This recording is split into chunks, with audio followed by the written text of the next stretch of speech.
Bueno, vamos a trabajar esta primera de 4 sesiones, me parece, ¿no?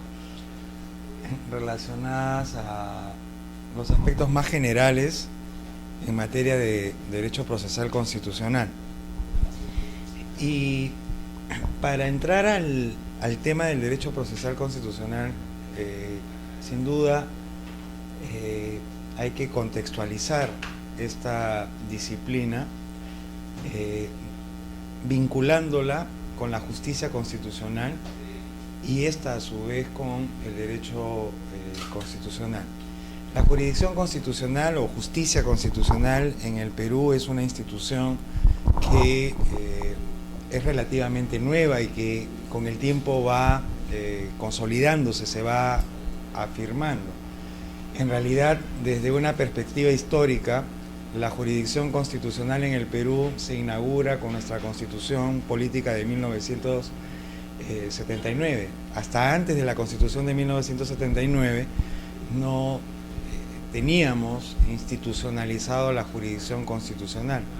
Ciertamente sí había control de constitucionalidad a través del denominado control difuso, que ahora lo voy a comentar, y que dicho sea de paso que aún cuando existía la jurisdicción, el control difuso, también es cierto de que esta no estaba constitucionalizada, porque el control difuso recién se constitucionaliza a partir de la Constitución de 1979.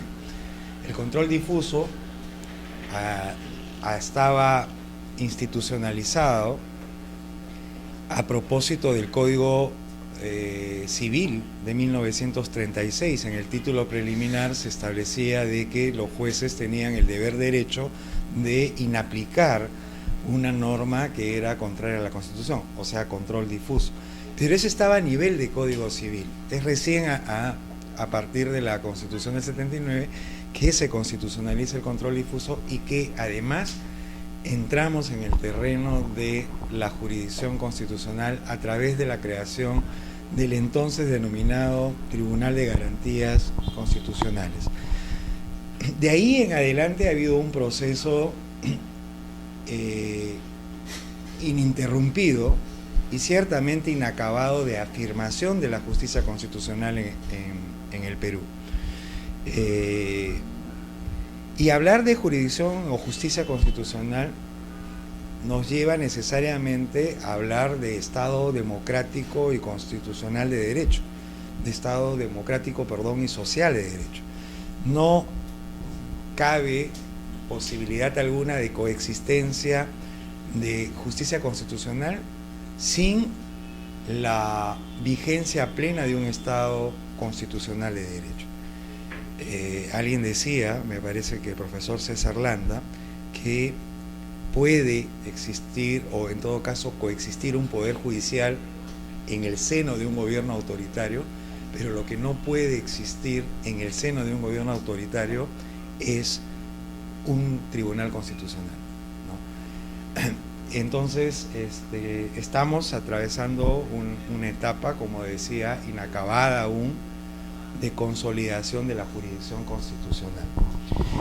Yo había preparado algunas diapositivas que nos permiten, como les decía, contextualizarnos en el tema del derecho procesal constitucional.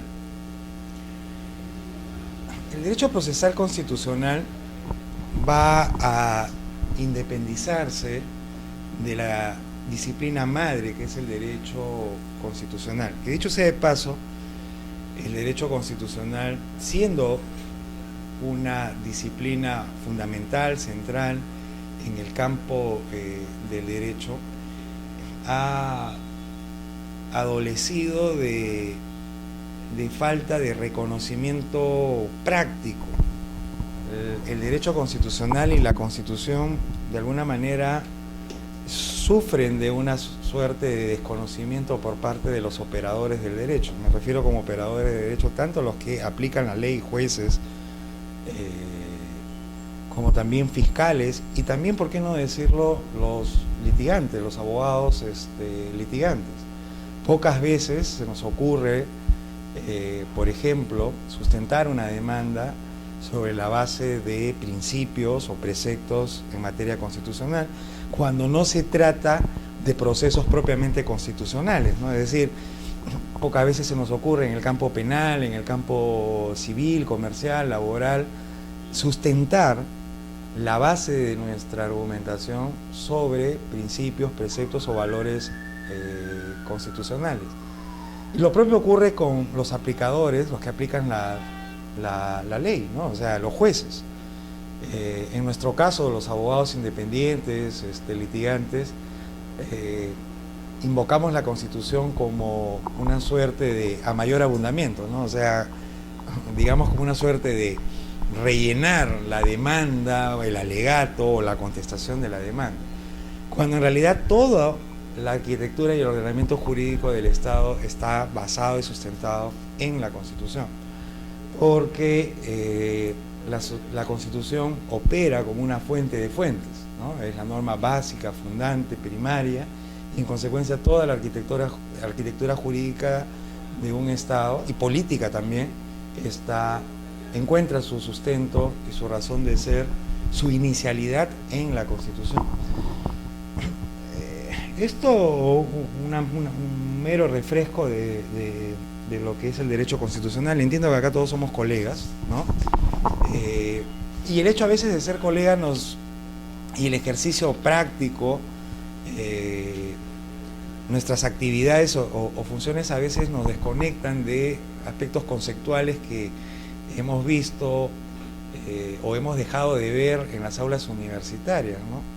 Eso me ocurre a mí con algunas disciplinas, como por ejemplo derecho tributario, ¿no? Derecho tributario no he vuelto a ver más yo desde que salí de la universidad, y no hace poco de eso, ¿no? Hace ya algunos buenos años. Acá hay unas definiciones de derecho constitucional que me parecen interesantes porque nos permiten graficar cuál es la importancia del derecho constitucional. García Belaúnde, Sagüez y Duverger son tres exponentes, el primero peruano, como ustedes saben, el segundo argentino y el tercero francés, que nos grafican un poco lo que es el derecho constitucional. El derecho constitucional sin duda es una disciplina jurídica, aun cuando se debatiera desde los inicios del constitucionalismo moderno, y me estoy remontando al finales del siglo XVIII, el carácter jurídico o no del derecho constitucional. El gran debate Europa-Norteamérica en relación a la naturaleza de la Constitución, mientras que los europeos, fundamentalmente los franceses, entendían a la Constitución como un documento político, los norteamericanos desde el principio entendieron a la Constitución como una norma jurídica, ¿no? La diferencia entre estas dos visiones que estaban separadas, siglo XVIII, XIX, radicaba en el hecho de que considerar y concebir a la Constitución como un documento político le quitaba el carácter vinculante de la Constitución, ¿no? Y eso un poco porque los europeos arrastraban aún prácticas, estereotipos del monarquismo absoluto, ¿no? De la monarquía absoluta, en la que provocaba para los europeos un difícil entendimiento de que exista una norma diferente a la ley, ¿no?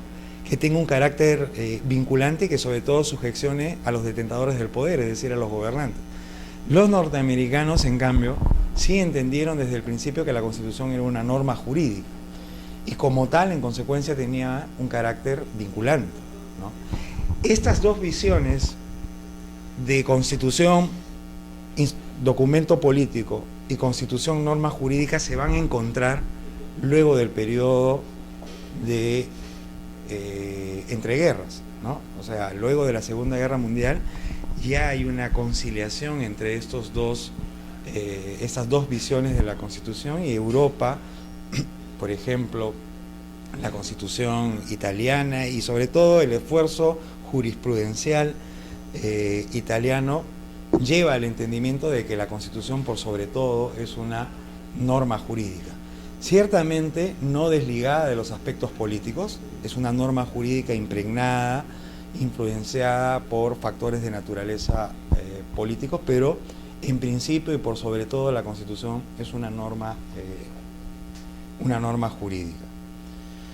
El contenido de nuestra disciplina es un contenido bastante amplio, hay una definición de Vladimiro Naranjo Mesa. Entiendo que estas diapositivas las tienen, ¿no? Establece, de la definición de Naranjo Mesa, se establece 4 grandes contenidos del derecho constitucional: estructura del Estado, relación individuo-autoridad, organización y funcionamiento del poder, instituciones políticas. El derecho constitucional se ocupa en consecuencia de la estructura del Estado en el marco de la Constitución, entendida la estructura del Estado por elementos del Estado, los elementos que ustedes conocen, ¿no? Población, territorio, poder, aunque el propio Vladimiro Naranjo Mesa incorpora un 4º elemento. Siempre ha sido un debate constante en el derecho constitucional en relación a los elementos del Estado, la existencia de un 4º elemento, ¿no? Peter Haberle, por ejemplo, que es un constitucionalista de los más ranqueados alemán, señala que, por ejemplo, la Constitución es un 4º elemento del Estado, ¿no? Desde la esfera del derecho internacional público, por ejemplo, y es a la cual se ascribe, se incorpora Naranjo Mesa, señala la soberanía reconocida por otros estados como un 4º elemento. Pero no cabe duda de que los elementos tradicionales del Estado son los que aparecen, y esos elementos son materia de estudio del derecho constitucional. Basta con abrir y revisar la Constitución para que encontremos materias, contenidos constitucionales en lo relativo a la población: ciudadanía, nacionalidad, ¿no? Modo de adquisición de la nacionalidad, etcétera, etcétera. En materia de territorio, distribución territorial del poder, descentralización, regionalización, etcétera, etcétera. Y lo propio ocurre con el poder. Pero también nos ocupamos de la denominada relación gobernantes y gobernados, relación individuo-autoridad, es decir, la posición del individuo frente al poder del Estado. Y eso supone hablar de derechos, deberes y garantías. Ciertamente las constituciones y por ende el derecho constitucional se ocupa también de lo que se conoce como la parte orgánica, que tiene que ver con el régimen político, vale decir, la organización y funcionamiento del poder. Es decir, la dinámica y la relación que existe entre los poderes tradicionales del Estado, cómo se vinculan ejecutivo, legislativo, judicial. Y finalmente, el derecho constitucional también se ocupa de otras instituciones políticas que, no estando acogidas dentro del régimen político, sí constituyen instituciones que son fundamentales para la existencia y mantenimiento del Estado. Estoy hablando, por ejemplo, de los denominados organismos constitucionalmente autónomos, que incluso hoy en día en el campo doctrinario del derecho constitucional se está reevaluando la teoría de la separación de poderes, en el sentido de no solamente considerar la teoría de la separación de poderes en esa tridivisión clásica de poderes, sino también su inclusión e incorporación de los denominados órganos constitucionalmente autónomos, ¿no?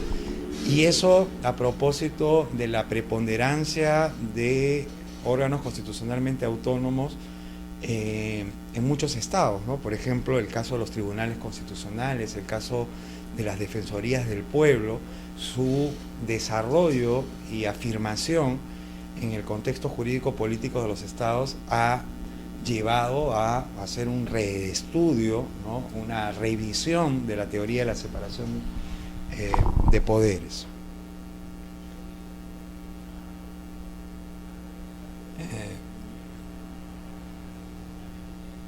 Esto en relación al objeto del derecho constitucional, creo que de la lectura de las diapositivas pueden ubicar el tema. En realidad esta es una definición de uno de los grandes tratadistas franceses, André Jaurieux, que definió al objeto del derecho constitucional como el encuadramiento jurídico de los fenómenos políticos. Y eso un poco evidencia el contenido político que tiene el derecho constitucional y por ende las constituciones, ¿no? Encuadrar jurídicamente los fenómenos políticos significa regular jurídicamente la vida política del Estado, ¿no? Y entonces estas diapositivas explican un poco lo que se entiende por fenómeno político y lo que se entiende por encuadramiento jurídico de esos fenómenos políticos. Jauriu es bien práctico y didáctico al explicar qué cosa es un fenómeno político. Él utiliza el recurso de la etimología para explicar qué es un fenómeno político. Dice, primero, fenómeno etimológicamente viene de la voz griega fainómeno, que significa lo que acontece, lo que ocurre. Un fenómeno, en consecuencia, es lo que ocurre, lo que acontece, lo que sucede. Y lo político tiene que ver con las relaciones intersubjetivas que se dan en el marco de una sociedad, ¿no? Porque la palabra política también viene etimológicamente de una voz griega, polis, que significa ciudad, y la ciudad es la relación entre individuos. Pero esa relación entre individuos, la relación política, plantea características propias, inherentes. Esas características son afirmación del hombre por el hombre, búsqueda de lo que es bueno para la sociedad, relación gobernantes y gobernados. Toda relación política encierra, en ella subyace estas expresiones, estas características. Afirmación del hombre por el hombre, que supone expresión de antagonismo, conflicto, lucha. Toda relación política es una relación antagónica, conflictiva. Los grados del antagonismo van a depender de la dinámica de las sociedades, pero no cabe duda que toda relación política es confrontacional, es antagónica. Pero, aunque pareciera contradictorio, además de ser antagónica, también es integradora. Las relaciones políticas, si bien son en esencia conflicto, confrontación, también son en esencia integración, porque toda lucha política encierra en el fondo un anhelo de integración, ¿no? Y por último, las relaciones políticas tienen como sujetos de la relación dos grupos bien marcados, bien definidos: los detentadores del poder, en palabras de Marcel Prelot, los gobernantes, y los destinatarios del poder, también en palabras de Marcel Prelot, los gobernados. Entonces, eso es un fenómeno político, relaciones interhumanas que acontecen, ocurren en el marco de una sociedad que se caracterizan por ser antagonismo, integración, y cuyos sujetos de esa relación son los gobernantes y gobernados. Esa es una relación política, ese es un fenómeno político. Y encuadramiento jurídico es regular jurídicamente esas relaciones políticas. Encuadrar es sinónimo de regular, lo sabemos nosotros, ¿no? Entonces, el derecho constitucional, como una disciplina jurídica, lo que hace es encuadrar. Todo el derecho es un sistema de encuadramiento, de regulación, de conducta. Lo es el derecho de familia, lo es el derecho laboral, lo es el derecho civil. El derecho constitucional también, en consecuencia, es un sistema de encuadramiento. Pero lo que encuadra son fenómenos políticos. Por eso es que esta definición de Jauriu la podemos resumir en: el objeto del derecho constitucional es normar, regular jurídicamente la vida política, las relaciones políticas en el Estado, ¿no?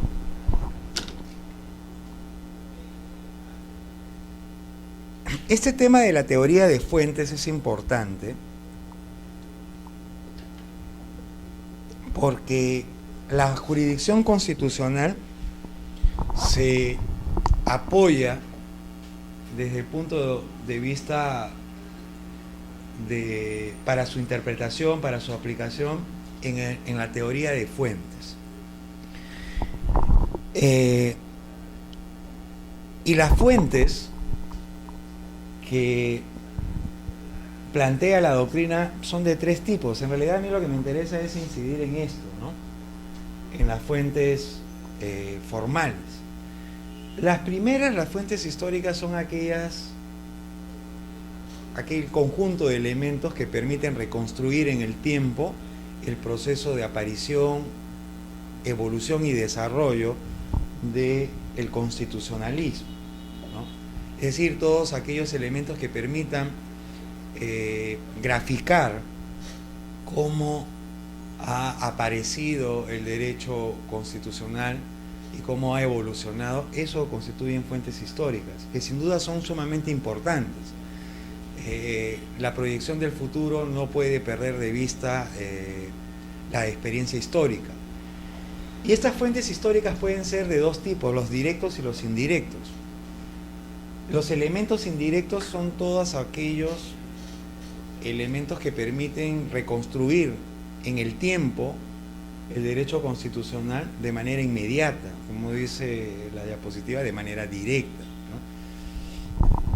¿Cuáles son esas fuentes, esos elementos directos?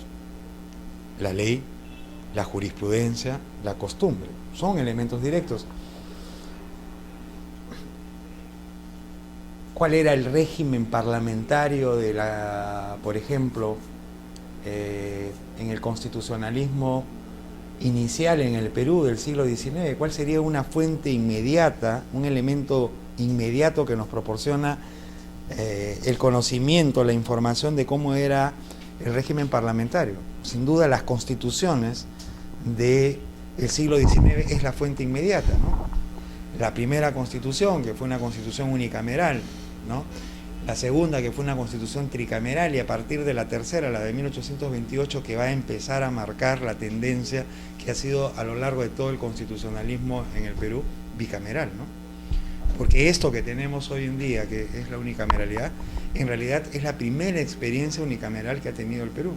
Han habido solamente 3 constituciones que han establecido parlamentos unicamerales. La primera, la de 1823, que en realidad es una constitución que rigió muy poco y rigió tardíamente, porque recuerden ustedes que en 1823 la independencia del Perú todavía no estaba consolidada, había presencia realista todavía, tuvo que suspenderse,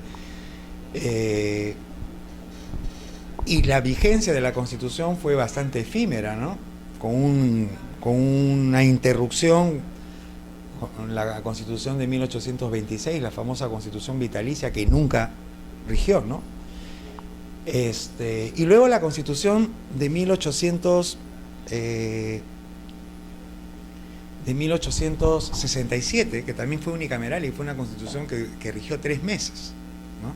O sea, no hubo un parlamento unicameral con esa constitución. Rigió 4 meses, perdón, de agosto de 1867 a enero de 1868, donde fue restituida nuevamente la vigencia de la Constitución de 1860.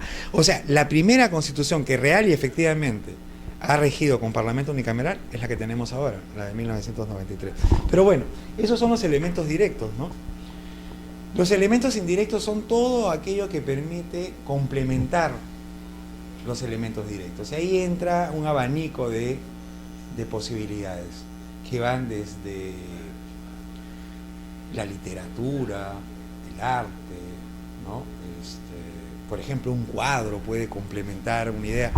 Yo siempre pongo como ejemplo de elemento directo este cuadro de Saint-Louis Davis, que fue un pintor francés que se hizo célebre por retratar el famoso juramento del juego de las pelotas, ¿no? Ustedes recordarán que cuando fueron convocadas los estados generales, después de casi 160 años, ¿no? Los estados generales fueron convocados en Francia en junio de 1789, el tercer estado, es decir, los representantes del pueblo, liderados por Emmanuel Sieyès, ¿no?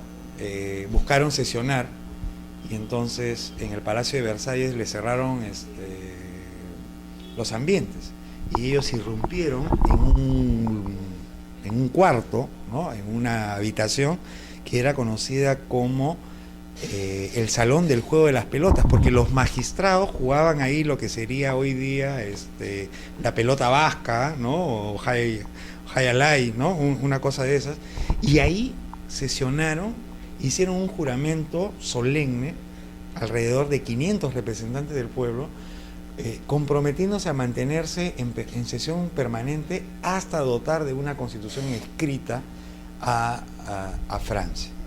Ese acto fue retratado 2 años después, en 1881, por este pintor Davis, ¿no?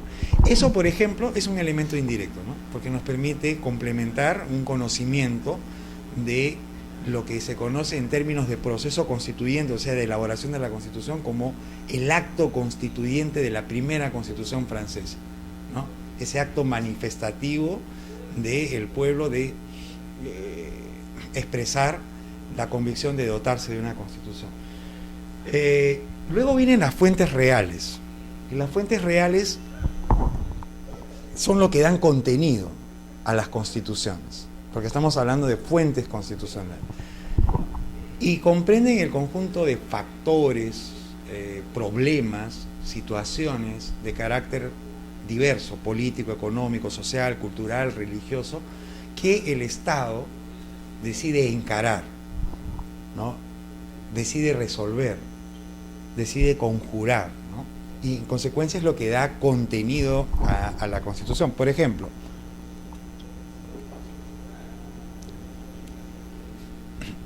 cuando se aprueba la Constitución de 1993, se establecía el periodo presidencial 5 años con reelección inmediata. Eso ha sido modificado mediante una ley constitucional en noviembre del año 2000. Pero esa modificación no fue porque sí, por una generación espontánea, porque un día los congresistas se despertaron y dijeron vamos a cambiar. Se modificó porque hubo una fuente real que propició, que generó la necesidad de reformar esa parte de la Constitución. ¿Y cuál era eso? Acababa de desplomarse el régimen de Alberto Fujimori y se recogía esa experiencia negativa de corrupción, de arbitrariedad, de ejercicio abusivo del poder, y que se encontraba como explicación de ello, entre otras razones, el tema de la reelección, ¿no? Entonces, lo que le dio contenido, la fuente real de esa modificación constitucional fue eso, ¿no? O por ejemplo, cuando se aprueba la Constitución del 93, los militares y policías no tenían derecho al sufragio. Ahora los militares y policías tienen derecho a sufragio activo, pueden elegir, ¿no? No pueden ser elegidos. Eso también tiene una fuente real. ¿Cuál es la fuente real? La necesidad que tenía el Estado de colocar a este sector ciertamente reducido, porque entre militares y policías creo que no superan los 300.000, ¿no? De 18 millones de ciudadanos, o sea, de votantes, porque si no me equivoco, el padrón electoral somos 18 millones, ¿no? Pero si bien es cierto, no son cuantitativamente relevantes, cualitativamente sí lo son. Y porque además ya no tenía sentido mantener esta situación de suerte de ciudadanos de segunda categoría a los a militares y policías. Cosa que ni siquiera la primera Constitución, la de 1823, había dado ese trato a los militares, porque la Constitución de 1823, cuando se refería a los militares, se refería como ciudadanos con uniforme. Así habla la Constitución de 1823, ciudadanos con uniforme. Ustedes dirán, ¿pero qué importancia tiene? Tiene mucha importancia, porque al hablar de ciudadanos con uniforme, primero ciudadanos, luego militares, ¿no? Ese era el mensaje de esa expresión que utiliza la Constitución de 1823. Entonces, eso es una fuente real, ¿no? Y en general todas las normas jurídicas tienen una fuente real, ¿no? Se agravan las penas, ¿no?, de determinados delitos porque hay una realidad social de aumento de la criminalidad en determinados tipos delictivos, ¿no? Esa es la fuente real, ¿no? Y bueno, y luego tenemos las fuentes formales, que son las formas como se dan a conocer las normas. Y ahí tenemos las fuentes formales directas y las fuentes formales indirectas. Las fuentes formales directas son la legislación, la jurisprudencia constitucional, la costumbre y el derecho internacional público. Y las fuentes formales indirectas son la doctrina constitucional y los principios constitucionales.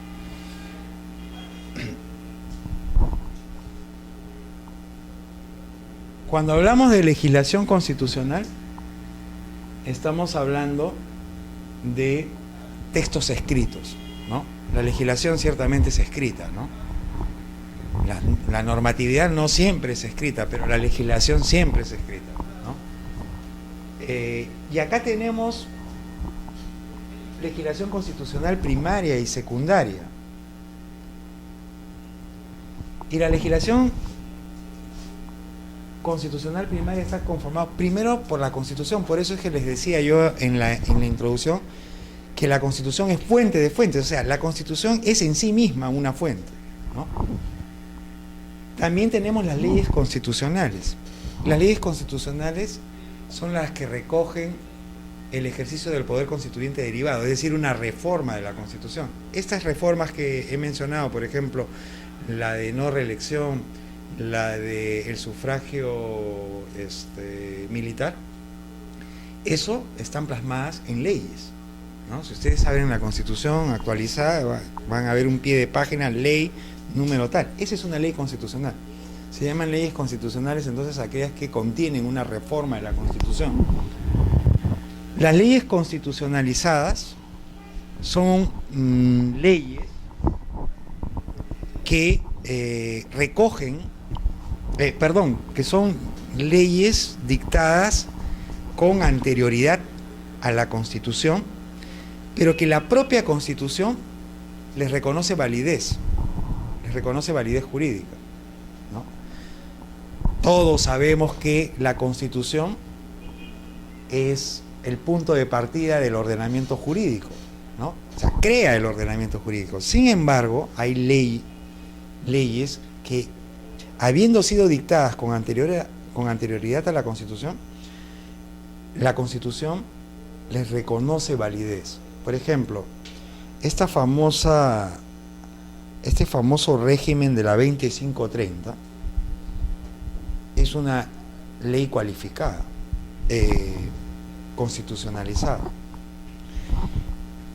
La 2530 está recogida en un decreto ley, o sea, no solamente se dictó antes de la Constitución del 93, sino que se dictó durante un periodo de facto, porque es un decreto ley, ¿no? Sin embargo, la Constitución de 1993, en su primera disposición final y transitoria, le reconoce validez, porque señala que a partir de la entrada en vigencia de la Constitución del 93 queda cerrado el régimen de la 2530, pero no la abroga, ¿no? Tan es así que hoy en día hay gente, ¿no? Hay jubilados de la 2530. Lo que establecía la Constitución es que ya no pueden entrar más al régimen, pero no la abrogaba. O sea, es una ley que fue reconocida por la propia Constitución como una ley jurídicamente válida, a pesar de que era anterior a la Constitución y más aún, a pesar de que fue dictada durante un gobierno de facto, ¿no? Y por último, las leyes cualificadas, que son leyes que en realidad no hay mucha experiencia de este tipo de leyes.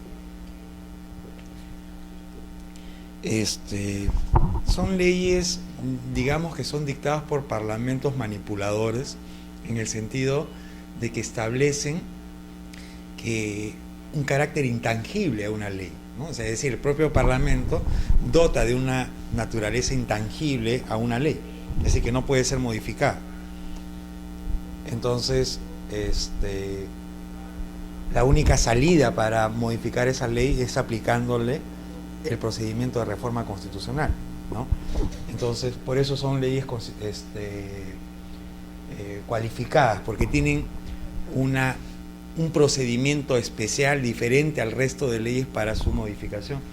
Y luego tenemos las secundarias, que ustedes ya conocen perfectamente qué son las leyes orgánicas, qué cosas son las leyes de desarrollo constitucional. Estas forman parte también de la legislación constitucional. Las primeras tienen que ver con las leyes que la propia Constitución establece que deben ser dictadas para regular la organización y el funcionamiento de órganos o instituciones del Estado, ¿no? Concretamente de los poderes del Estado. Por eso hay ley orgánica del Poder Judicial, ley orgánica del Poder Ejecutivo, la famosa LOPE, ¿no? O también para materias importantes, ¿no?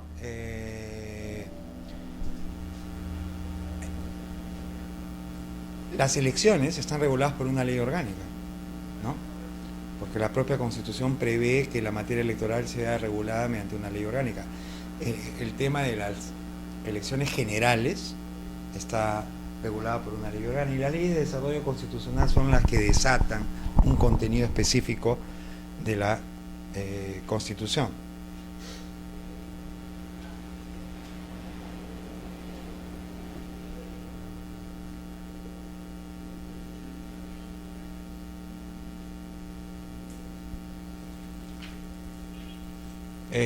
Luego tenemos la jurisprudencia, ¿no?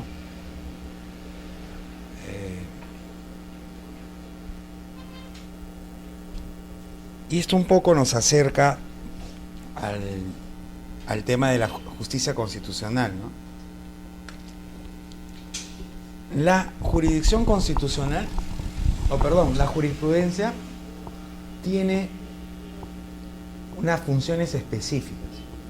Garantizar la superlegalidad de la Constitución, es decir, el principio de supremacía de la Constitución. Esto lo vamos a ver a continuación. El primer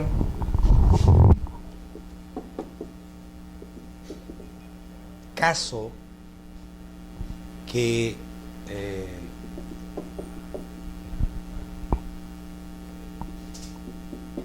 consagra judicialmente el principio de superlegalidad, de supremacía de la Constitución, es el famoso caso del juez Edward Cook, ¿no? El caso Bonham versus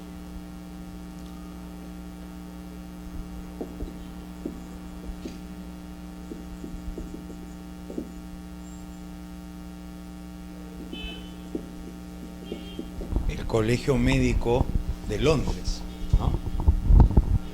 Que es un caso anterior incluso al Marbury versus Madison norteamericano, ¿no? Es un caso anterior, porque este es del año 1660, si no me equivoco, o sea, estamos hablando del siglo XVII, y Marbury versus Madison en 1803, ¿no?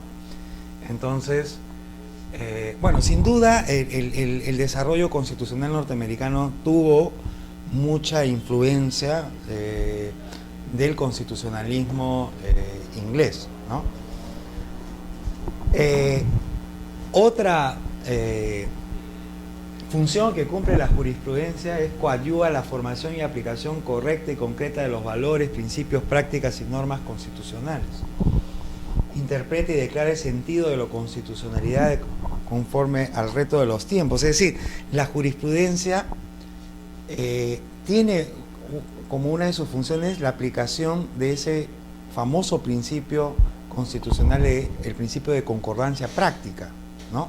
Es decir, de hacer sintonizar el precepto constitucional con la realidad circundante, ¿no?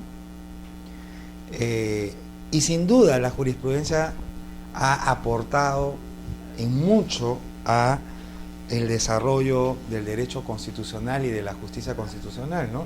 El caso es Bonham versus Colegio Médico, el caso Marbury versus Madison, que incorpora la figura del control difuso, que ahora lo vamos a comentar. O por ejemplo en Argentina, el caso Sira, ¿no? De finales de la década del 50, en Argentina se crea la acción de amparo mediante una jurisprudencia. En Argentina la acción de amparo no aparece en la Constitución, no se crea mediante ley, se crea a través de la actividad jurisprudencial, ¿no? O en nuestro caso, por ejemplo,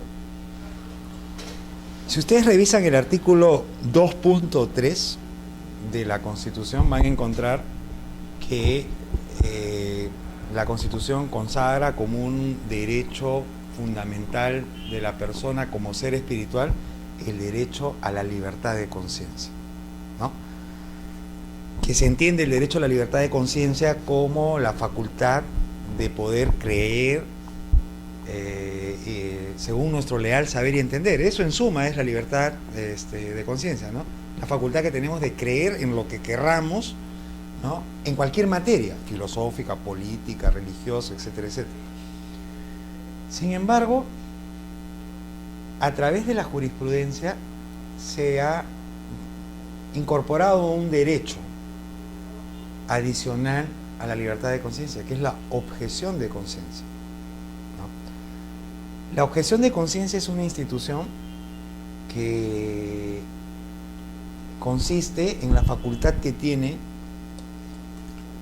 una persona de negarse a cumplir un mandato jurídico o una disposición del poder político porque colisiona con sus arraigadas convicciones personales, ¿no? Hay célebres casos de objeción de conciencia. Por ejemplo,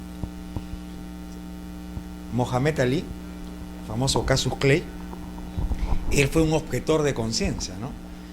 En el año 72, si no me equivoco, 71, cuando él era campeón mundial de los pesos pesados, él fue reclutado por el ejército norteamericano para que vaya a combatir a Vietnam. Y entonces él dijo, yo no puedo ir a combatir a Vietnam porque yo soy musulmán. Él ya se había convertido, por eso pasa de ser casus Clay a Mohamed Ali, ¿no? Y entonces él sostuvo de que en el Corán los súbditos de Mahoma, de Alá, solamente iban a la guerra en caso que se tratara de un yihad, de una guerra santa. Y la guerra de Vietnam no era una guerra santa. Es más, en una entrevista que le hacen, lanza una de sus acostumbradas frases pintorescas, graciosas, dijo, y por último dijo, los Vietcong nunca me han llamado nigger, ¿no? Nigger era una expresión que significaba negro, pero en sentido despectivo, ¿no? Entonces decía, ¿por qué me voy a ir a pelear a Vietnam si los Vietcong nunca me han dicho nigger, ¿no? Bueno, eso le costó varias cosas. Le costó que le retiraran el título y le costó que lo encarcelaran, le hicieron un juicio. Pero el caso llegó a la Suprema Corte norteamericana. Y la Suprema Corte norteamericana señaló que no era incompatible con la Constitución la objeción de conciencia. Y ha habido muchos casos de objeción de conciencia en la jurisprudencia norteamericana, sobre todo en lo relativo a los jurados, ¿no? Ustedes saben que la justicia criminal en Estados Unidos es en base a jurados, ¿no? Y los jurados son ciudadanos de a pie, como cualquiera de nosotros, y que no es facultativo, no es una obligación, es un deber ciudadano, ¿no? Así como para nosotros es un deber ir a votar, igual para los norteamericanos el formar parte de los jurados es un deber. Pero sin embargo ha habido gente de iglesias, de religiones, que han objetado, ¿no? Entonces, acá en el Perú, a finales de los 90, si no me equivoco, el año 98 se produjo un caso, que es el caso Lucio Rosado Adanaqué. Lucio Rosado Adanaqué era un trabajador chiclayo de salud, ¿no?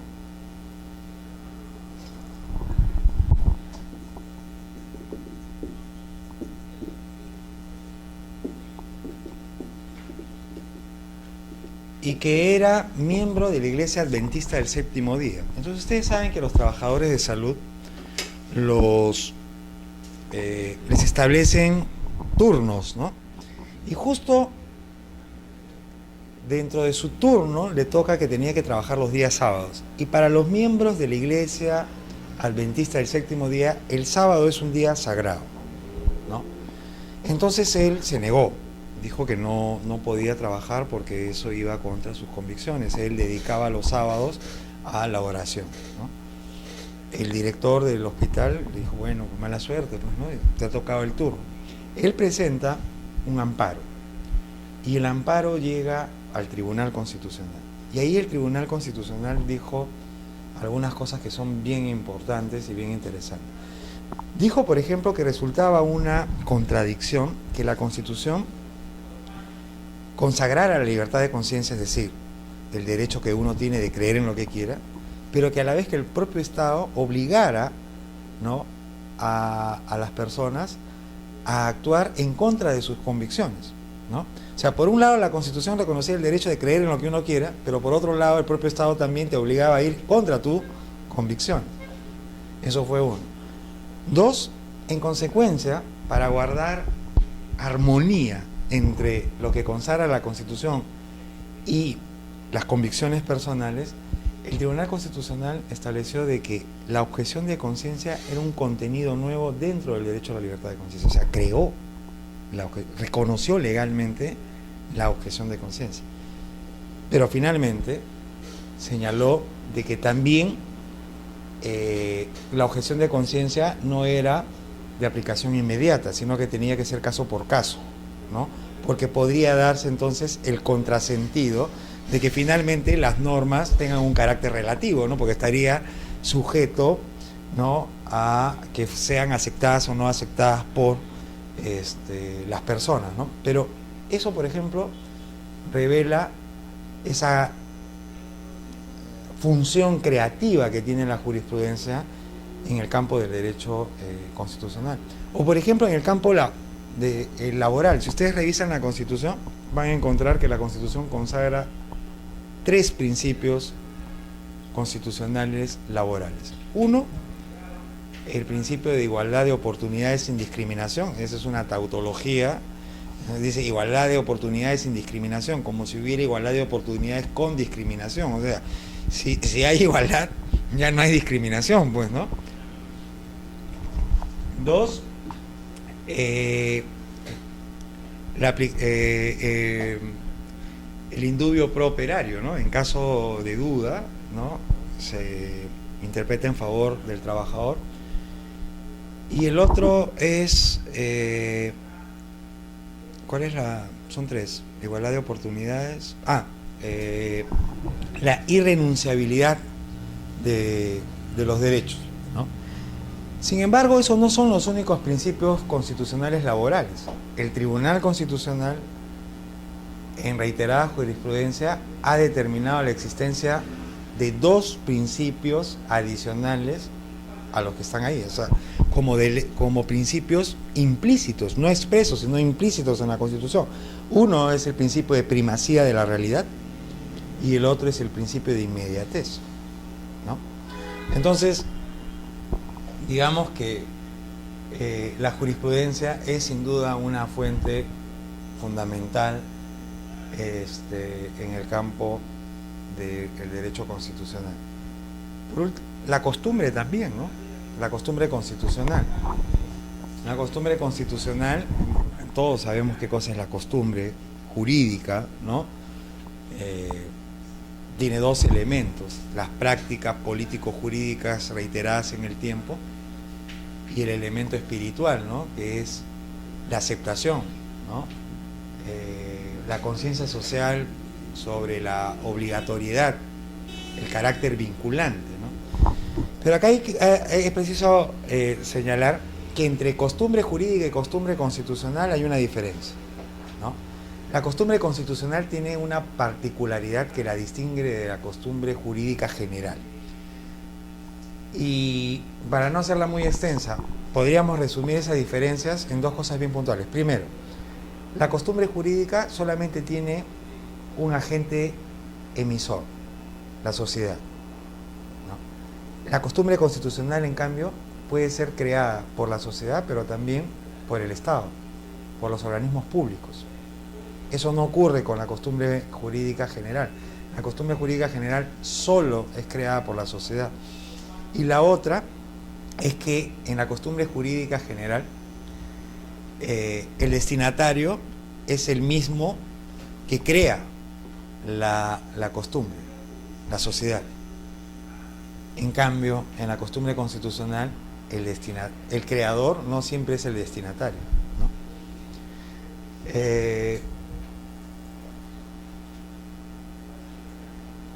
Ciertamente nosotros tenemos costumbre en nuestro ordenamiento jurídico. La costumbre es una fuente de derecho, ¿no? En el Perú hay costumbre constitucional, ¿no? A propósito del nombramiento de los nuevos ministros, por ejemplo, ese es valga la redundancia, es un ejemplo de costumbre constitucional. Ustedes saben que el presidente del Consejo de Ministros firma su propia resolución antes de juramentar, ¿no? Y firma las resoluciones de otros ministros antes, obviamente, de haber juramentado él, ¿no? Porque ahí hay una laguna, un vacío en la Constitución, en la LOPE, ¿no? Porque ustedes saben también de que existe la figura del refrendo ministerial, ¿no? O sea, el presidente no puede firmar solo una resolución, un decreto, tiene que estar refrendado. Entonces, la resolución de nombramiento del presidente del Consejo de Ministros tiene que estar refrendada y la firma el propio presidente del Consejo de Ministros. Eso es una costumbre constitucional, ¿no? Porque hay un vacío, pues, ¿no? Pero es una costumbre constitucional, ¿no? Bueno, y el derecho internacional público en nuestra materia, derecho constitucional y derecho procesal constitucional, es una fuente importantísima, ¿no? Con el proceso de internacionalización de los derechos humanos, el derecho internacional público se ha constituido como una fuente formal importante para el derecho constitucional, ¿no? Sobre todo en materia de derechos humanos, ¿okay? Al punto de que hoy en día el control de constitucionalidad ya no solamente se reduce a la Constitución, es decir, la defensa y protección de los derechos, y acá un poco entrando en materia, la defensa y protección de los derechos que son objeto de los procesos constitucionales, no solamente deben apelar al control de constitucionalidad, sino también deben apelar al control de convencionalidad. Es decir, hoy en día la defensa de los derechos a través de los procesos constitucionales no se agota en determinar si la norma, ¿no?, es contraria a la Constitución, sino también si es contraria a la Convención Americana de Derechos Humanos. Eso se llama control de convencionalidad. Algo que lamentablemente todavía no está muy arraigado en los jueces, pero la solución judicial en materia de derechos fundamentales pasa por hacer un control de constitucionalidad y también un control de convencionalidad. Es decir, determinar si hay una afectación a la Convención, porque ustedes saben que el derecho internacional público es fuente del derecho constitucional y materia específicamente de derechos humanos, ¿no? Hay diferentes posiciones que la Constitución adopta en relación al derecho internacional público, es decir, a los tratados. Hay algunas constituciones, por ejemplo, que hacen mutis en relación a los tratados internacionales, que es lo que se llama el silencio constitucional, es decir, constituciones que reconocen a los tratados como parte integrante del derecho interno, pero que no le establecen un nivel jerárquico, es decir, cuál es su ubicación jerárquica en la estructura de normas, ¿no? Y entonces, en estos casos, quien resuelve el problema de la jerarquía de los tratados dentro del derecho interno es la jurisprudencia. Pero hay algunas constituciones que equiparan a los tratados con la ley, ¿no? Y eso se llama equiparidad con la ley. Otros subordinan a la ley y a los tratados, es decir, colocan a los tratados en un nivel jerárquico, en un grado jerárquico superior a la ley. Otros que homologan a los tratados con la Constitución. Y por último, hay quienes supraordinan a los tratados en relación con la Constitución, es decir, colocan a los tratados por encima de la Constitución. ¿Cuál es el caso nuestro?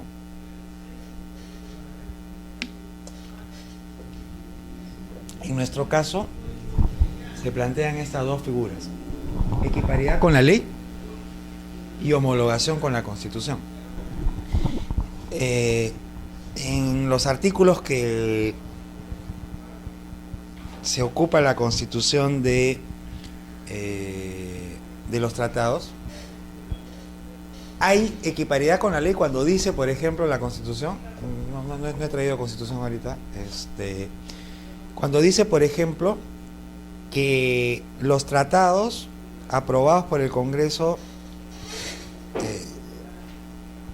que los tratados firmados por el presidente, antes de ser ratificados por el presidente, deben ser aprobados por el Congreso, derechos humanos, defensa, seguridad.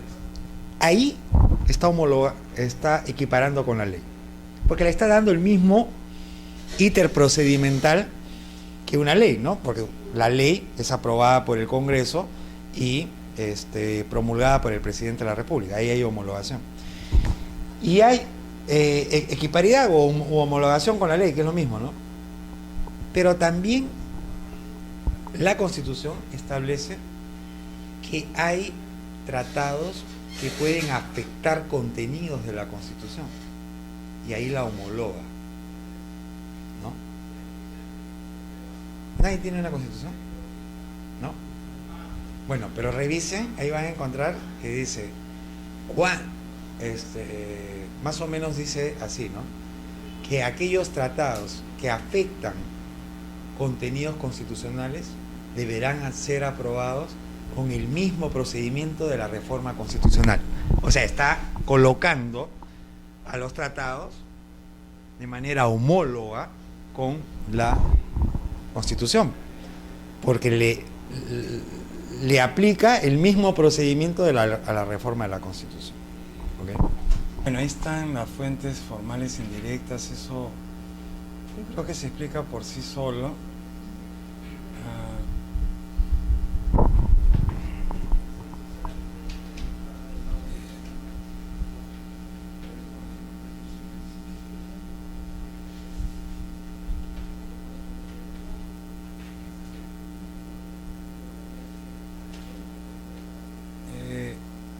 Hay unas diapositivas que tienen que ver con el origen y desarrollo del derecho constitucional, pero yo les recomiendo que chequeen las diapositivas, creo que son bastante claras. Solamente me queda por resaltar que el derecho constitucional tiene su origen en la Edad Moderna, ¿no? Pero no cabe duda de que hay expresiones constitucionales, tanto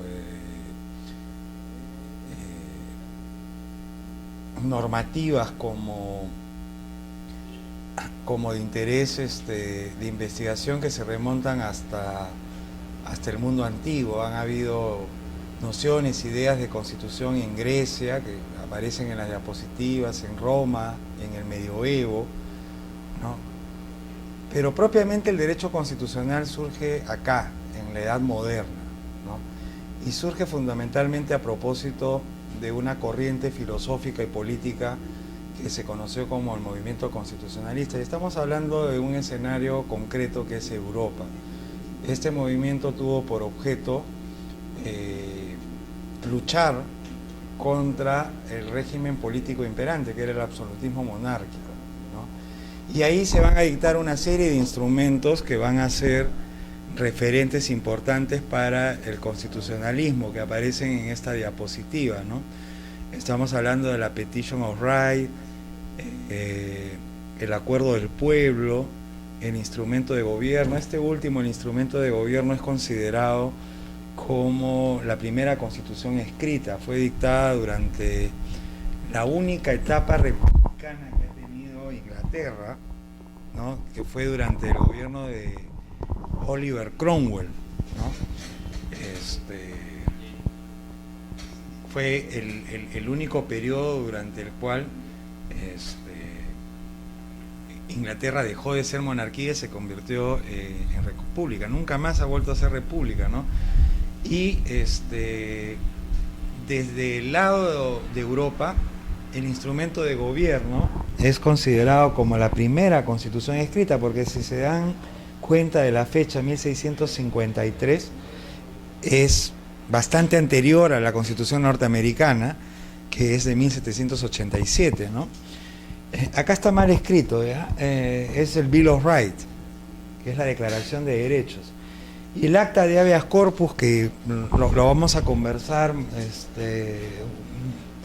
cuando hablemos sobre el proceso de habeas corpus, es el punto de partida de este instrumento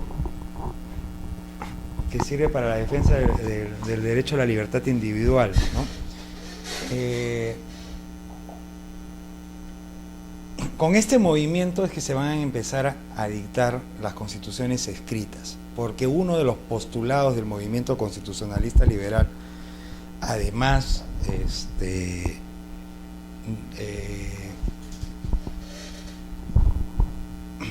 uno de sus ideales, de su postulado, fue el hecho de que los estados empiecen a dictarse sus constituciones escritas, ¿no? Preferentemente escritas. Y es por eso que los norteamericanos son, de alguna manera, los que concretizan este postulado, este ideal del movimiento constitucionalista al dictar la primera constitución, la de 1787. Luego siguen los franceses, ¿no? Si sirve de consuelo, siempre se ha dicho, y no deja de ser cierto, el Perú ha vivido haciendo y deshaciendo constituciones, por eso tenemos 12 constituciones, ¿no? Pero si sirve de consuelo, los franceses han tenido 15 constituciones, ¿no? Y en el periodo inicial del constitucionalismo francés ha habido una recatafila de constituciones. La primera constitución francesa, que fue la segunda constitución escrita, la primera fue la norteamericana, fue la de 1791, pero los franceses se editaron 1791, 93, 95, 91, 1802, 1804, o sea, en un periodo de 12 años se editaron como 6 constituciones, ¿no? Entonces, eso como un poco para mitigar nuestro ánimus constitucionalista, ¿no? Esto es lo que les decía, ¿no? Dotar a los estados de una constitución preferentemente escrita, consagrar en las constituciones los derechos de primera generación, ¿no? Los derechos individuales, las libertades públicas, otorgar al pueblo la titularidad de la soberanía. Eso también se consagra en la Constitución norteamericana, ¿no? Cuando el preámbulo de la Constitución establece "We the people of the United States", nosotros el pueblo de los Estados Unidos, ¿no? Con el ánimo de consolidar la unión, de desarrollar la justicia, dictamos la siguiente constitución, ¿no? Eso de "We the people", nosotros el pueblo, eso encierra este ideal, ¿no? De la soberanía popular, ¿no? Que luego los franceses lo desarrollan como de soberanía nacional, ¿no? Y establecer límites y controles precisos al ejercicio del poder por parte de los gobernantes. Esto es la piedra angular de la justicia constitucional. La justicia constitucional nace fundamentalmente para tutelar algunos aspectos específicos. Uno, los derechos y las libertades individuales, ¿no? Es decir, los derechos fundamentales, pero otro nace como un instrumento para limitar el ejercicio del poder por parte de los gobernantes. La jurisdicción, la justicia constitucional apunta además también a limitar y establecer controles específicos al ejercicio del poder. Por eso es que César Landa, dice de manera acertada que un gobierno autoritario puede convivir con un poder judicial, pero no puede convivir con un tribunal constitucional, porque el tribunal constitucional lo que aplica es justamente la justicia constitucional, que apunta a ejercer límites y controles al poder judicial, ¿no?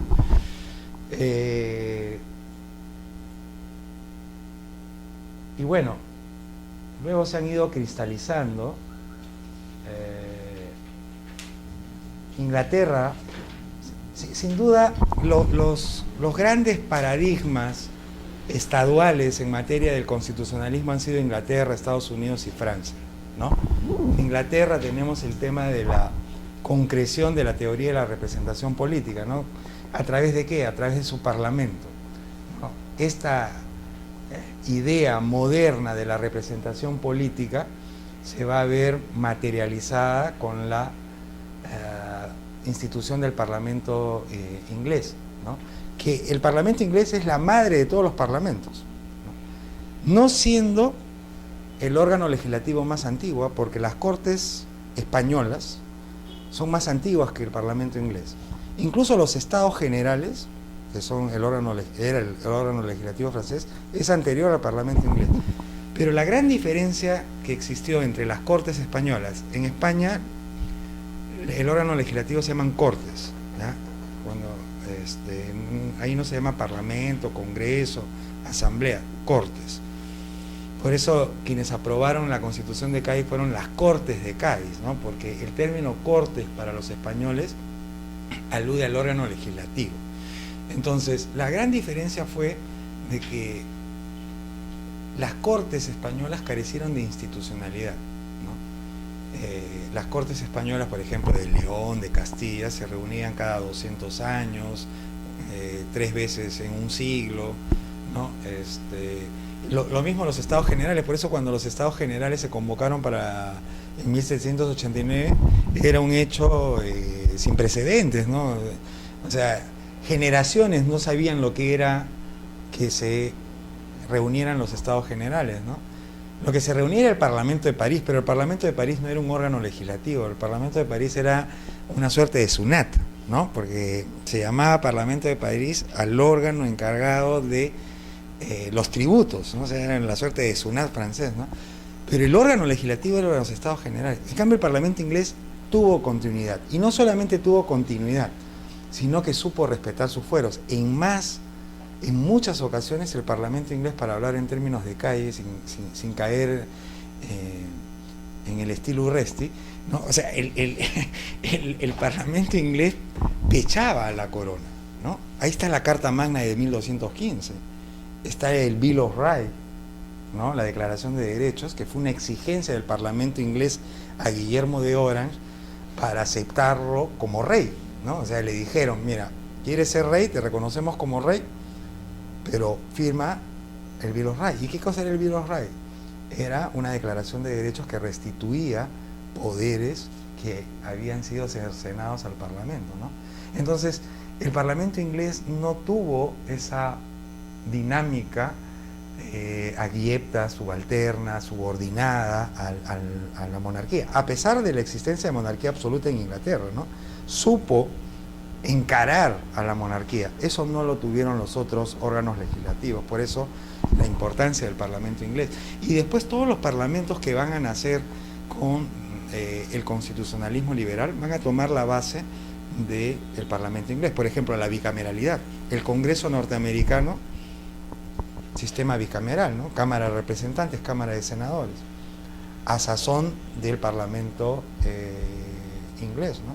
Benjamin Constant, por ejemplo, el gran discípulo de Montesquieu, cuando él hace su esquema de separación de poderes y habla de 5 poderes, comete el error, por ser un anglómano, es decir, un fascinado del modelo inglés, comete el error de considerar como 2 poderes lo que él llamaba el poder de la opinión pública y el poder tradicional. ¿Y qué era en realidad el poder de la opinión pública y el poder tradicional? Era el primero, la Cámara de los Comunes, y 2, el segundo, la Cámara de Lores. Él había leído mal el modelo inglés y había desdoblado un solo poder, el Parlamento, en 2, cuando en realidad se trataba de 2 cámaras, ¿no? Entonces, eso sin duda es un gran aporte de Inglaterra. Lo propio con el sistema de gobierno parlamentarista, ¿no? Eso que establece un ejecutivo bicéfalo, ¿no? Jefe de Estado y jefe de gobierno, ¿no? De lo cual hemos extrapolado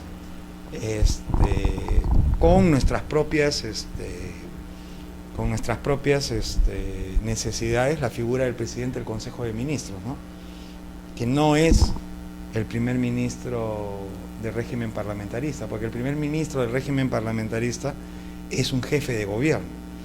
Y bien sabemos nosotros que nuestro presidente del Consejo de Ministros, mal llamado premier o primer ministro, porque en la Constitución no habla de premier ni de primer ministro, no es un jefe de gobierno, es un coordinador de ministros. Por eso hacía bastante mal y revelaba cierto desconocimiento para mí el señor Urresti cuando decía, mi jefa, la señora Ana Jara. No era su jefa, porque los ministros son primos inter pares, ¿no? Lo que hace el presidente del Consejo de Ministros es coordinar y ser el vocero del Ejecutivo luego del presidente de la República, ¿no? Los norteamericanos influyeron más todavía, ¿no? Primero se dictaron la primera Constitución, adoptaron el modelo federal que ha sido recogido por muchos estados en América, ¿no? México, Brasil, Venezuela, son estados, Argentina, son estados federales, ¿no? La figura del presidente de la República. Nosotros hemos sido presidencialistas, siempre, ¿no? En menor o mayor grado. Aun cuando la figura del presidente de la República en el Perú realmente se afirma en la tercera Constitución, la de 1828. Porque en la primera Constitución, la de 1823, el presidente de la República era elegido por el Congreso. En la de 1826, la segunda, era un presidente vitalicio. Recién con la Constitución de 1828, el presidente de la República es elegido por voto popular. Indirecto, a través de los colegios electorales como es en Estados Unidos, pero voto popular, ¿no? Entonces, esta figura del presidente de la República no solamente la hemos recogido nosotros, la ha recogido todos los estados de América. Todos los estados de América son presidencialistas, salvo Canadá. Canadá no tiene mucho de América, no tiene más de Inglaterra, ¿no? Pero después todos presidencialistas. Y esto que tiene que ver directamente con lo que estamos trabajando, la independencia de los jueces, ¿no?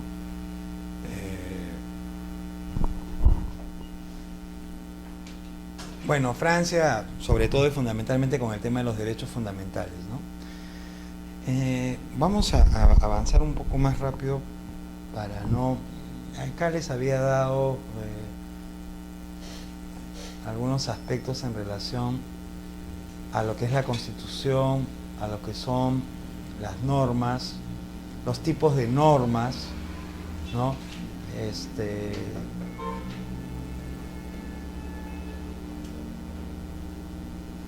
Entremos ya acá, ¿ya? Entremos ya a la jurisdicción constitucional, de la cual fluye el derecho procesal constitucional. El profesor García Toma plantea que el término jurisdicción constitucional tiene dos acepciones. Una, aquella que alude a la jurisdicción constitucional como el conjunto de órganos estaduales públicos que administran justicia vinculante en materia constitucional. Y la otra acepción de jurisdicción constitucional o justicia constitucional alude a la función misma de ejercer justicia constitucional, control de constitucionalidad. En consecuencia, cuando hablamos de jurisdicción constitucional, podemos estar refiriéndonos a dos cosas: a los órganos que administran justicia vinculante en materia constitucional, o a la función misma de administrar justicia en materia constitucional. Es como decir poder legislativo. Poder legislativo puede entenderse como el órgano que ejerce la función de hacer leyes, pero también se puede entender poder legislativo como el poder, la facultad de hacer leyes, ¿no? La misma idea, ¿no? ¿Cuáles son las características de la justicia constitucional? Ahí tenemos 5 características. Defiende y preserva la constitucionalidad. La justicia constitucional tiene por objeto la defensa de la Constitución y por ende de la constitucionalidad como el valor jurídico fundamental en una sociedad. Nosotros, por nuestra formación, cuando digo nosotros me refiero al modelo peruano, ¿no? Nuestra formación es una formación judicialista, y la formación judicialista tiene el defecto de colocar por encima a la ley, o no por encima, por delante de la ley, que no es lo mismo poner por encima que por delante de la ley. Y eso hace que los jueces tengan interiorizado de que su función es la aplicación de la ley, ¿no? La aplicación de la ley. Cuando en realidad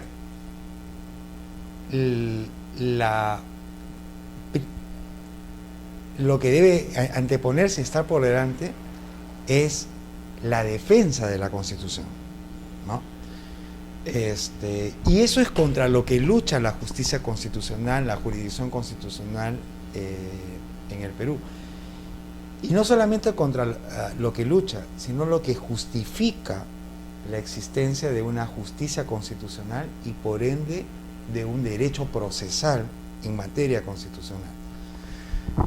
Otra característica es que coloca y eleva a la justicia constitucional como el defensor, el guardián de la constitucionalidad. Asegura la regularidad del ordenamiento jurídico, la tarea de integración, interpretación, y la labor de interpretación integrativa es vinculante. Para que exista jurisdicción constitucional, tiene que concurrir algunos aspectos. Primero, la existencia de una constitución morfológicamente rígida, ¿no? No hay justicia constitucional, jurisdicción constitucional, si no hay una constitución escrita. Por eso los ingleses no tienen tribunal constitucional, ¿no? Entre otras razones, porque ustedes saben que los ingleses no tienen constitución escrita, ¿no? Ellos tienen constitución no escrita, o lo que también algunos denominan no codificada, ¿no? Porque en realidad no es exacto decir que los ingleses tienen constitución consuetudinaria, porque hablar de constitución consuetudinaria significaría sostener que toda la constitución inglesa está en base a la costumbre, y eso no es cierto. O no es que no sea cierto, no es exacto. La constitución inglesa ciertamente está sustentada fundamentalmente en la costumbre, pero también está conformada por leyes escritas, pero dispersas, ¿no? Como el Acta de Habeas Corpus, el Bill of Rights, las leyes electorales. Esas son normas escritas, pero están dispersas, no como nosotros, que tenemos un código constitucional. Nuestras normas constitucionales están contenidas en un solo texto aprobado de manera solemne que llamamos Constitución, ¿no? Otro presupuesto es la existencia de un órgano de control de constitucionalidad. No hay jurisdicción constitucional si es que no existe un órgano de control de constitucionalidad dotado de competencias resolutivas, que puede ser un tribunal constitucional, como puede ser también el Poder Judicial ordinario. Por ejemplo, en Estados Unidos no existe tribunal constitucional, pero sí hay jurisdicción constitucional. Quien ejerce la jurisdicción constitucional en Estados Unidos es el órgano judicial ordinario, cualquier juez, por la vía del control difuso, ¿no? En Francia no hay tribunal constitucional y los jueces tampoco ejercen control de constitucionalidad. Ahí el que lo ejerce es la propia asamblea, o sea, el órgano legislativo. Hay un control orgánico político, ¿no? Y por último, la existencia de un conjunto de procesos y procedimientos que permitan orientar las demandas o solicitudes relativas a la defensa del control de constitucionalidad, ¿no?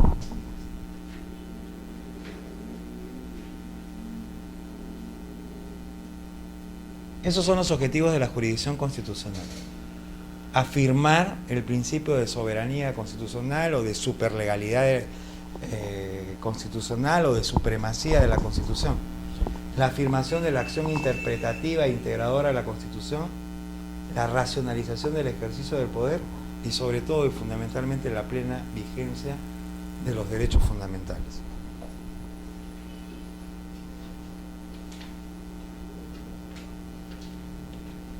Vamos acá.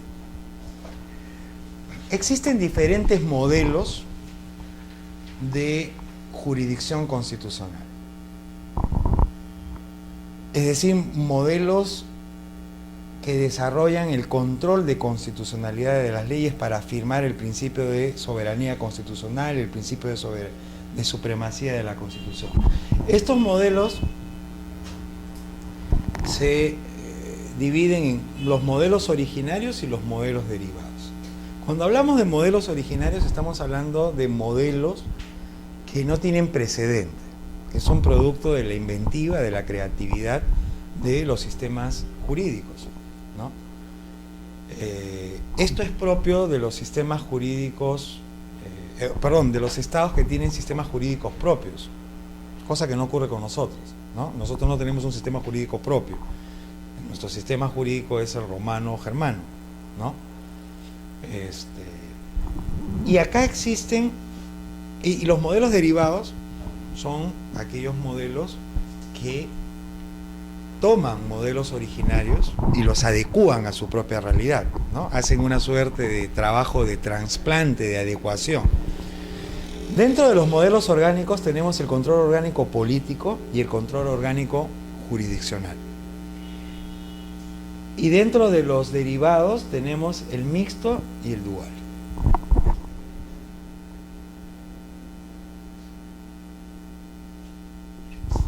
En los modelos originarios habíamos dicho que hay el orgánico político y el orgánico jurisdiccional. ¿En qué consiste este modelo de control orgánico político de constitucionalidad? Encarga este modelo el control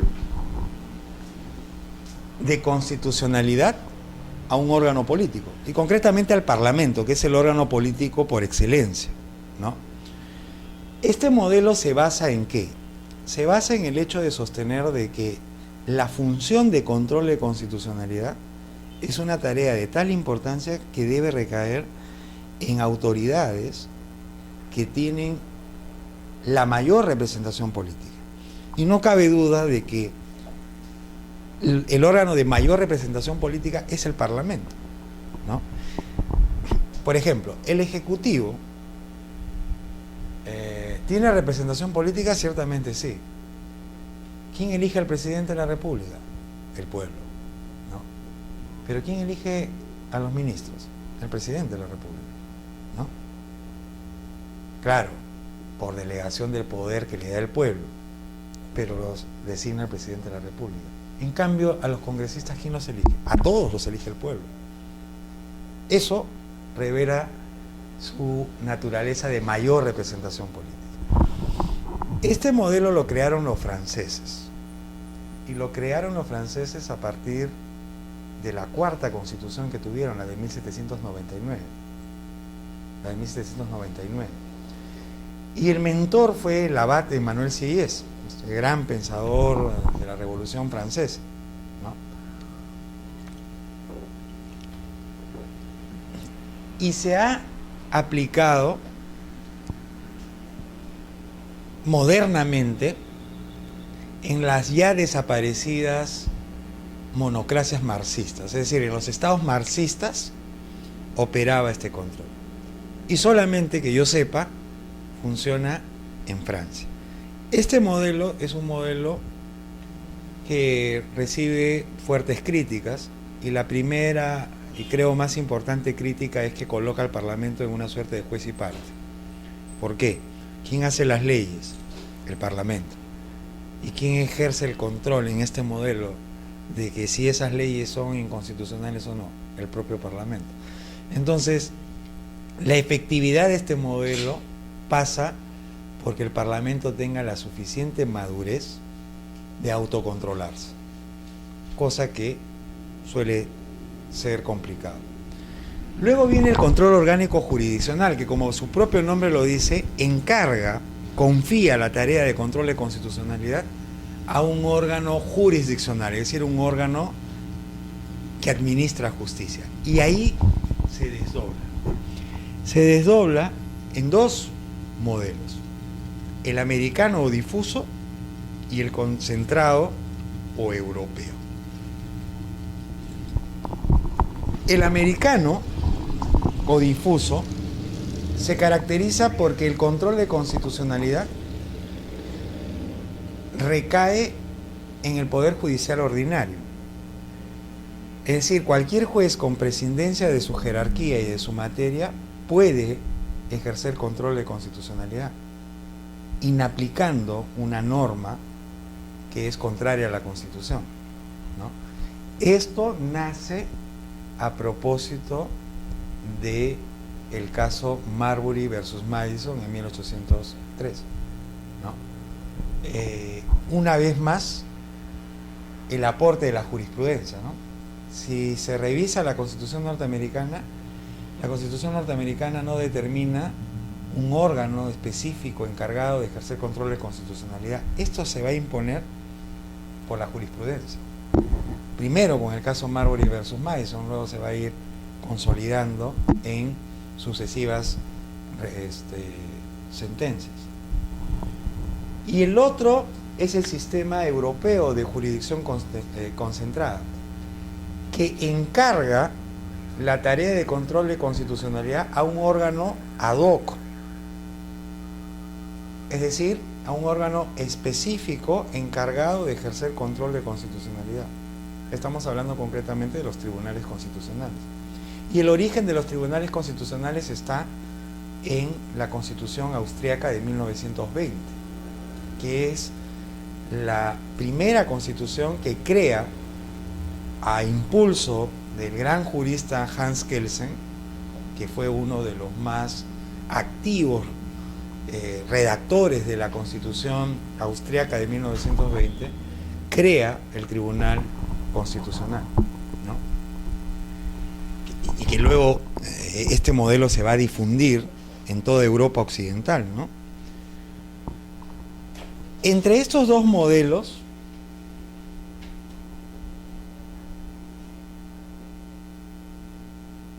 hay características diferenciales. Por ejemplo, el americano presenta estas características. El control difuso es un control extendido, incidental, con eficacia relativa y residual. ¿Por qué es extendido? Por lo que lo habíamos señalado hace un momento. Porque el control de constitucionalidad lo ejerce cualquier juez, ¿no? Una vez más, con prescindencia de su jerarquía. Puede ser un juez de primera instancia como puede ser un juez supremo, ¿no? Es incidental, ¿por qué? Porque en el control difuso se requiere la existencia de un caso previo, ¿no? Es decir, el control difuso se activa, el control de constitucionalidad en el modelo difuso se activa a propósito de un caso rutinario, ¿no? Hay un caso que a mí me gusta mucho, que es el caso, y eso porque dicto el curso de libertad de expresión en la San Martín. En la San Martín tienen un curso que se llama libertad de expresión, todo un curso sobre libertad de expresión. En el año 89, en Estados Unidos, el gobernante era el ex actor de Hollywood, Ronald Reagan, ¿no? Republicano. Y entonces en Dallas, en Texas, se llevó a cabo una gran convención del Partido Republicano que iba a tener como la principal figura al propio presidente de la República, que era republicano. Entonces, la juventud comunista norteamericana salió en una marcha de protesta contra el modelo, contra el partido, contra el presidente, contra todo. En un momento de la marcha, uno de los jóvenes, Johnson, cuando pasan por una institución pública, se trepa en el mástil, arrancha la bandera y le echa combustible y la prende, ¿no? Entonces, por ese hecho, él es procesado por un delito que se llama el delito de profanación de la bandera, que eso era un delito que estaba recogido en los 50 estados.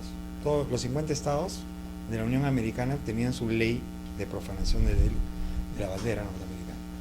Este caso terminó en la Suprema Corte norteamericana, y la Suprema Corte norteamericana estableció que el quemar la bandera norteamericana no era incompatible con la Constitución, porque el quemar la bandera norteamericana era una forma de manifestación de la libertad de expresión, porque la libertad de expresión no se constreñía o reducía simplemente a la palabra escrita o la palabra oral, sino que también la libertad de expresión podía tomar formas a través de gestos, conductas, comportamientos, etcétera, etcétera, ¿no? Y que en consecuencia quemar la bandera revelaba una posición política, una idea política.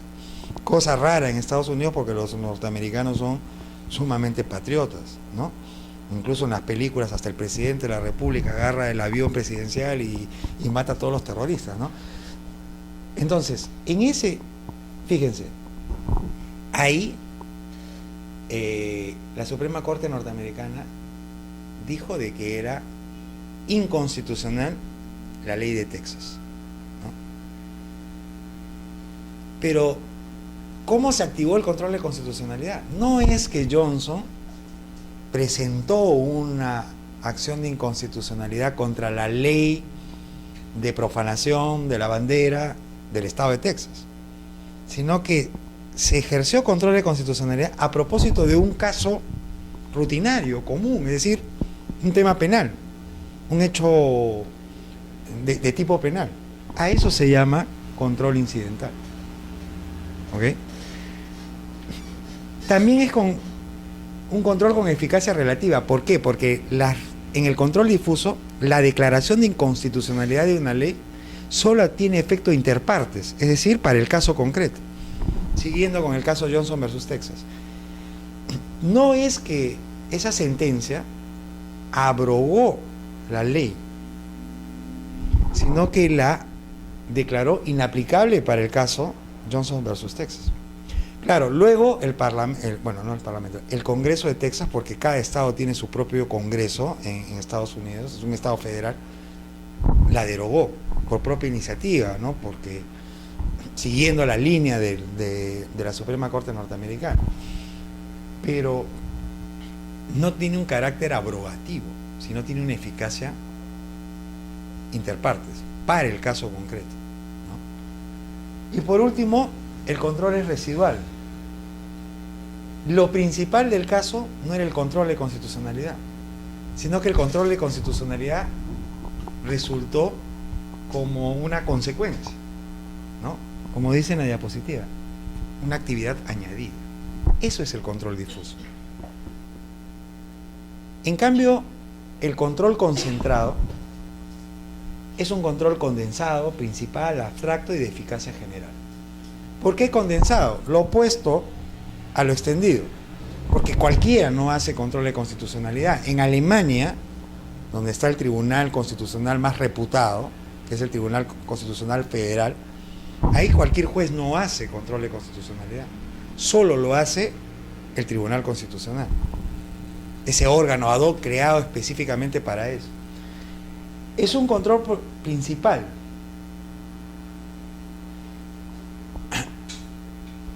O sea, no es incidental. Acá no se requiere un caso previo, sino la interposición de un recurso directo, ¿no?, dirigido a que se declare la inconstitucionalidad de una ley. Por ejemplo, este famoso tema de la ley Pulpín, ¿no?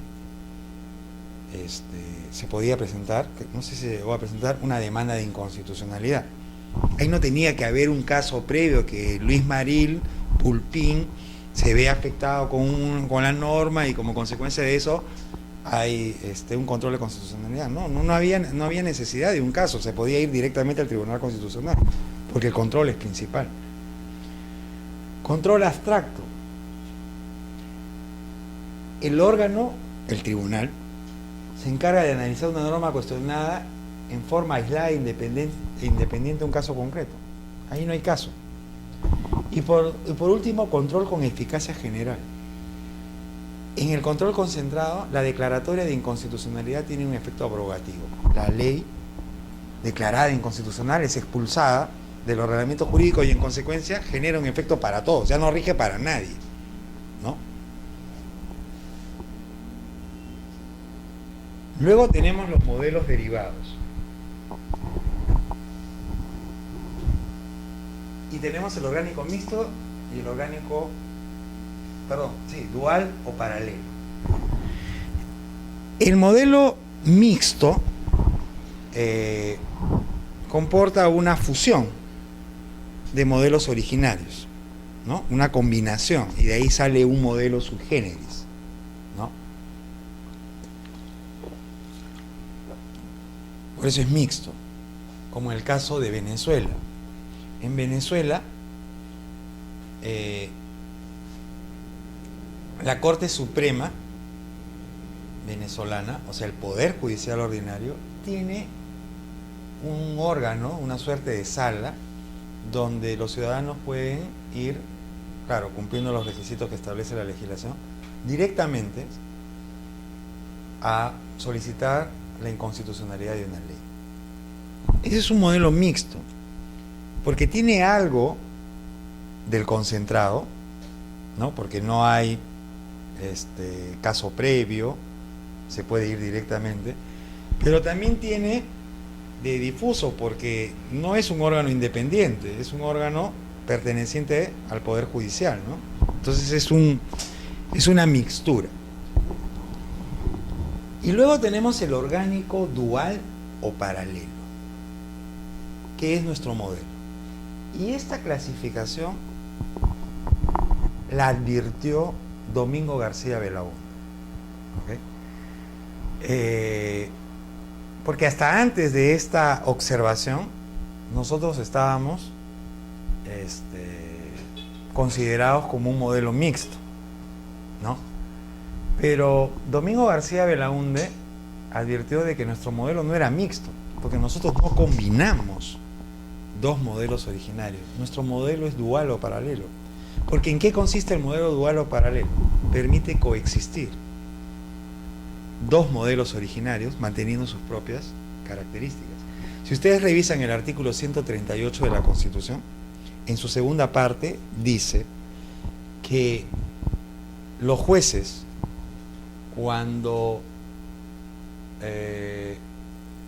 en todo proceso de existir, es casi literal creo lo voy a decir, los jueces en todo proceso de existir incompatibilidad entre una norma constitucional y una norma legal, deben preferir la primera, la constitucional.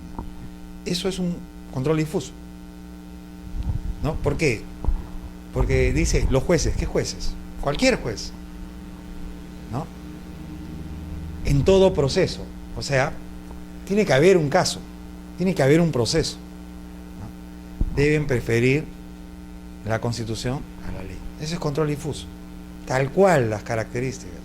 Cuando hace control difuso un juez, no abroga la norma, sino la hace inaplicable para el caso concreto, ¿no? Pero si revisamos el artículo 202 de la Constitución, dice: el Tribunal Constitucional es el intérprete de la Constitución, ¿no? Es un órgano autónomo que tiene por función interpretar la Constitución. Y el artículo 200 establece que el Tribunal Constitucional conoce de la acción de inconstitucionalidad, ¿no? Entonces nosotros tenemos los dos modelos que funcionan de manera paralela. El difuso, con el 138 de la Constitución, y el concentrado, con el 200, 201, 202 de la Constitución, ¿no? Ese es un modelo concentrado, dual, porque tenemos los dos modelos originales. ¿Okay? Bueno, yo creo que vamos a quedarnos acá, con el compromiso de que el próximo jueves 8 en punto, ¿ya? Y nos mandamos de plano ya con los procesos constitucionales, ¿ya? Muchas gracias.